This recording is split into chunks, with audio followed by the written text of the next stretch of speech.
Race course signal থেকে যদি মনে করো তোমরা এক্সাইড হয়ে পিজি হসপিটাল বা মিন্টো পার্ক যাবে, তাহলে এইভাবে যাবে। এখানে ভালো করে একটু বুঝবে। আমি রেস কোর্স সিগন্যালটা পার করছি।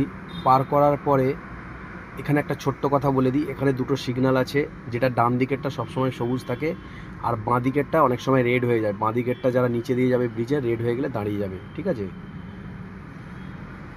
তো এটা হচ্ছে ভিক্টোরিয়ার গেটটা পার করব।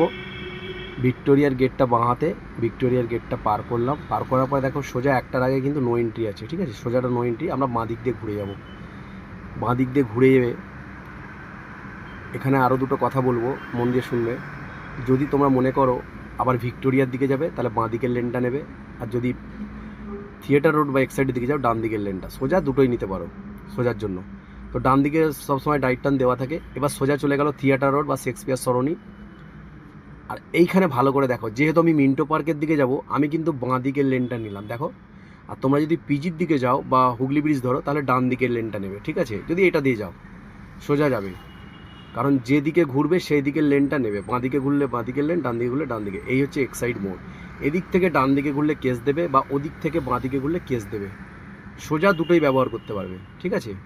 তো এইভাবে তোমরা একটার আগে যদি মনে করো, আবার দুপুর একটার পর সেম যেদিকে ঘুরবে সেদিকের লেনটা নেবে। এই ভুলটা কখনোই করবে না, তাহলে কিন্তু অহেতুক কেস খেতে হবে, ঠিক আছে? মানে দুপুর একটার পরে হলেও তোমরা যদি আবার বাঁ দিকে লেন ধরে বাঁ দিকে ঘুরলে বাঁ দিকের লেন, ডান দিকে ঘুরলে ডান দিকের লেন।